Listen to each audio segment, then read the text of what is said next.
Welcome back to the CBS News Vice Presidential Debate. It is now time for the closing statement. Senator Vance won the virtual coin toss and elected to go last. So, Governor Walz, you are first. You have 2 minutes. Well, thank you, Senator Vance. Thank you to CBS News. And most importantly, thank you to all of you. If you're still up and the folks who miss Dancing with Our Stars, I appreciate it. But look, the support of the democracy matters. It matters that you're here.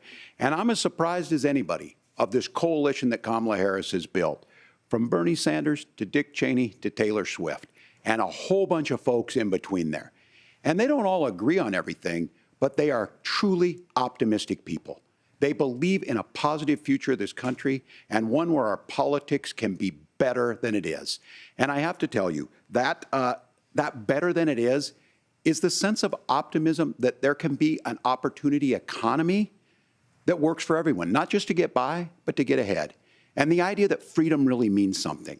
Not the freedom of government to be in your bedroom or exam room, but the freedom for you to make choices about yourself. Now, look, we all know who Donald Trump is. He's told us, and as Maya Angelou said, believe him when he told you that. His first inaugural address talked about American carnage. And then he spent 4 years trying to maybe do that. Senator Vance tonight made it clear he will stand with Donald Trump's agenda. He will continue to push down that road. Excuse me. Kamala Harris gives us a different option. Now, I'll have to tell you, I'm going to be careful about the quotes, but there's one that Senator Vance said that does resonate with me. He said, Donald Trump makes the people I care about afraid. A lot of America feels that way. We don't need to be afraid. Franklin Roosevelt was right. All we have to fear is fear itself. Kamala Harris is bringing us a new way forward. She's bringing us a politics of joy. She's bringing real solutions for the middle class, and she's centering you at the heart of that. All the while asking everyone, join this movement, make your voices heard. Let's look for a new day where everybody gets that opportunity and everybody gets a chance to thrive. I humbly ask for your vote on November 5th for Kamala Harris. Governor Walz, thank you. Senator Vance, your closing statement. Well, I want to thank Governor Walz, you folks at CBS, and of course the American people for tuning in this evening. And one of the issues we didn't talk about was energy. And I remember when I was being raised by my grandmother, when she didn't have enough money to turn on the heat some nights because Ohio gets pretty cold at night and because money was often very tight.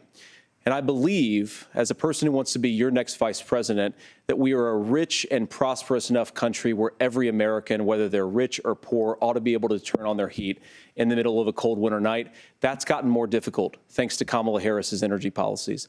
I believe that whether you're rich or poor, you ought to be able to afford a nice meal for your family. That's gotten harder because of Kamala Harris's policies.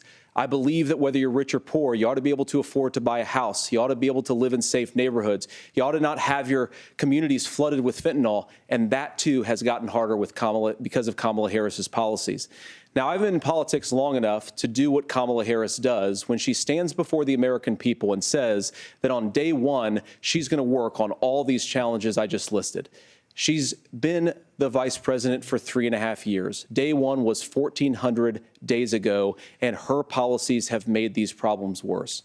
Now, I believe that we have the most beautiful country in the world. I meet people on the campaign trail who can't afford food, but have the grace and generosity to ask me how I'm doing and to tell me they're praying for my family. What that has taught me is that we have the greatest country, the most beautiful country, the most incredible people anywhere in the world. But they're not going to be able to achieve their full dreams with the broken leadership that we have in Washington. They're not going to be able to live their American dream if we do the same thing that we've been doing for the last 3.5 years. We need change. We need a new direction. We need a president who has already done this once before and did it well. Please vote for Donald Trump. And whether you vote for me or vote for Tim Walz, I just want to say I'm so proud to be doing this, and I'm rooting for you. God bless you, and good night. Senator Vance, thank you.